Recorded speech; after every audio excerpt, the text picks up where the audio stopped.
दोस्तों, मृत्यु जीवन का सबसे बड़ा सच है जिसे कोई भी टाल नहीं सकता। लेकिन फिर भी जीवन भर मनुष्य भौतिक सुविधाओं के मोह में पड़ा रहता है और उसे इस बात का एहसास तब होता है जब व्यक्ति अपनी आखिरी सांसें गिन रहा होता है।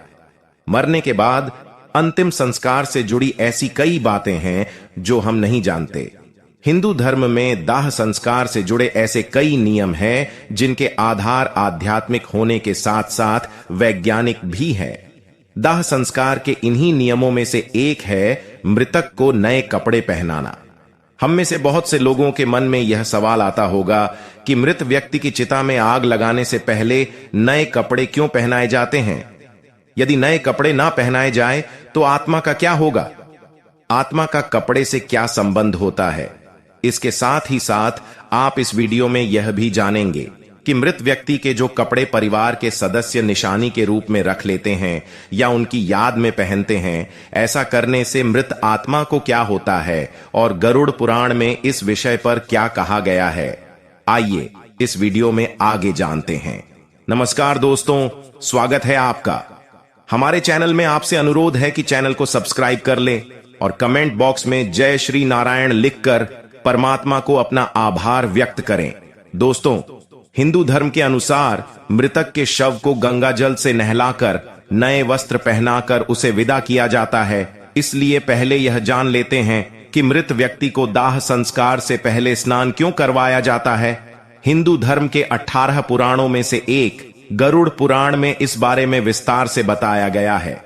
गरुड़ पुराण के अनुसार भगवत नाम एवं गोत्र का उच्चारण करते हुए मृत व्यक्ति को नहलाने के बाद की गई है और यदि किसी कारणवश तीर्थ स्थल में अंतिम संस्कार नहीं हो रहा हो तो ऐसी स्थिति में मृत को स्नान कराने के लिए पानी में गंगा जल मिलाकर स्नान करवाना चाहिए।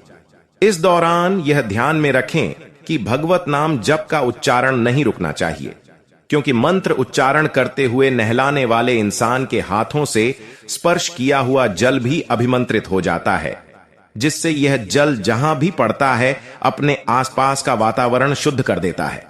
जब यही पवित्र जल मृत व्यक्ति की देह पर पड़ता है तो उस शरीर का रज तत्व और तम कणों का आवरण नष्ट हो जाता है और आत्मा का शरीर से मोह कम होता है।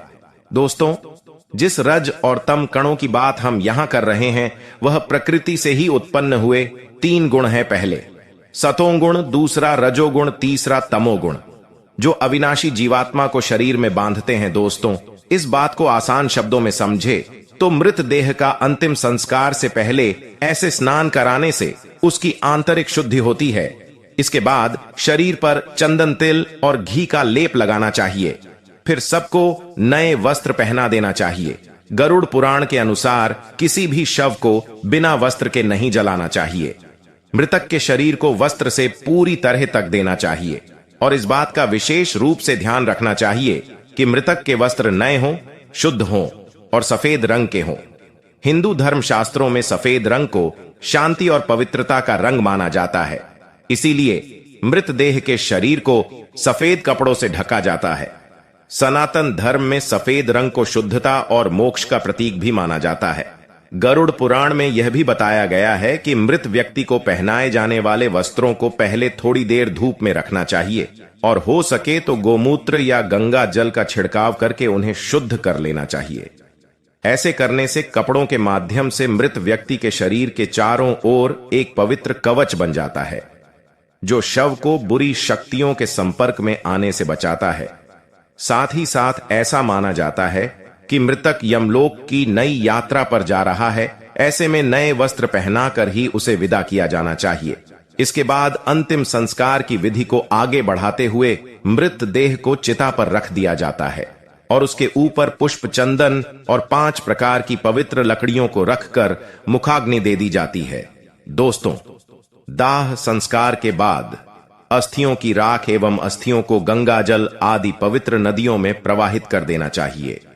ऐसा करने से उस मनुष्य के सारे पाप धुल जाते हैं और उसकी आत्मा पाप मुक्त हो जाती है। आत्मा की शुद्धि और पाप मुक्ति के लिए ही मृतक के परिवार द्वारा नए कपड़े पहनाते हुए उसे आदर पूर्वक विदा किया जाता है और आत्मा की शांति के लिए प्रार्थना की जाती है। आइए दोस्तों, अब आपको बताते हैं कि मृत व्यक्ति के कपड़े निशानी के तौर पर रखने से आखिर होता क्या है। दोस्तों, जब हमारा कोई अपना इस दुनिया से चला जाता है तो अक्सर हम उनकी वस्तुओं को उस व्यक्ति की याद के रूप में संभाल कर रख लेते हैं। इन वस्तुओं में आमतौर पर कपड़े और उस व्यक्ति की पसंदीदा चीज भी होती है। कई बार ऐसा भी होता है कि मृतक के कपड़े उनके घर वाले पहन लेते हैं, लेकिन ऐसा कभी नहीं करना चाहिए।